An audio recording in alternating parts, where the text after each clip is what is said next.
வெளிச்சத்தில் வாழும் இதயங்களே கொஞ்சம் வெளிச்சத்தில் வாருங்கள்.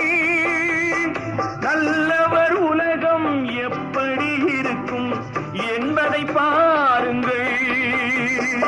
எத்தனை காலம் மனிதன் வாழ்ந்தான் என்பது கேள்வி இல்லை.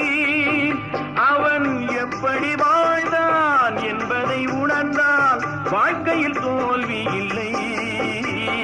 வாழ்க்கையில்